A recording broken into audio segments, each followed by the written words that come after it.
With its completely new architecture and massive 16GB of ultra-fast GDDR7 VRAM, the MSI RTX 5070 Ti Gaming Trio OC Plus could be the de facto recommended card in the high-end segment.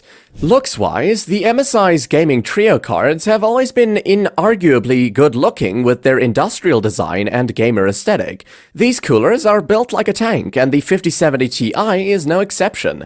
On the front, there are 3 massive fans for keeping the temperature under 60 degrees Celsius during large loads.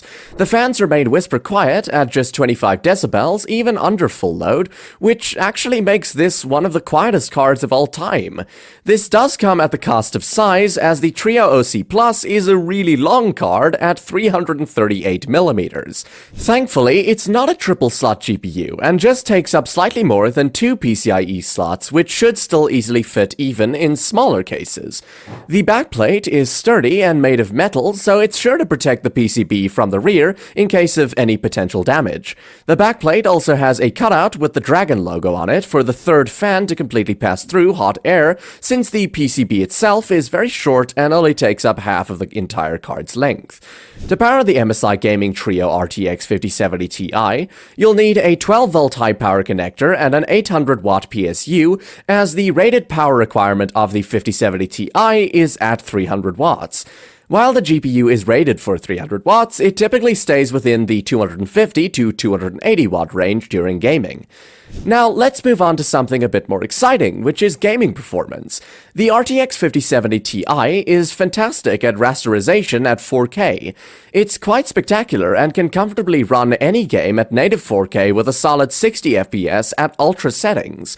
Games like Cyberpunk 2077, A Plague Tale, Requiem, and The Last of Us will all run flawlessly with very high and ultra settings on the 5070 Ti without the need for any upscaling.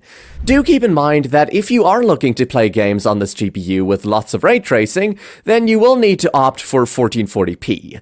Cyberpunk 2077 runs well at 4K without any ray tracing, but with ray tracing enabled, you can only expect a locked 30 FPS experience at 4K. Same goes for severely punishing games like Black Myth Wukong that can hit 60 FPS with ray tracing but only at 1440p, so you'll need a lot of upscaling if you plan on playing high-demanding games at 4K. If we draw a comparison of the RTX 5070 Ti's performance to other GPUs, it sits perfectly between the RTX 4070 Ti Super and the RTX 4080. The aim with this GPU seems to be to provide previous-gen high-end performance at a discount. Of course, it would have been a lot more exciting had Nvidia made the 5070 Ti more powerful in gaming than the RTX 4080 Super, but as it stands right now, the RTX 5070 Ti is a much better package overall than the 4080 Super, especially if you're looking to dabble in AI as well.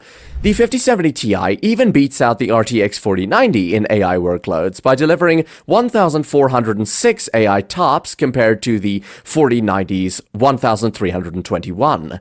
For those unaware, TOPS stands for trillion operations per second, which is the metric used for measuring the performance of hardware in AI workloads.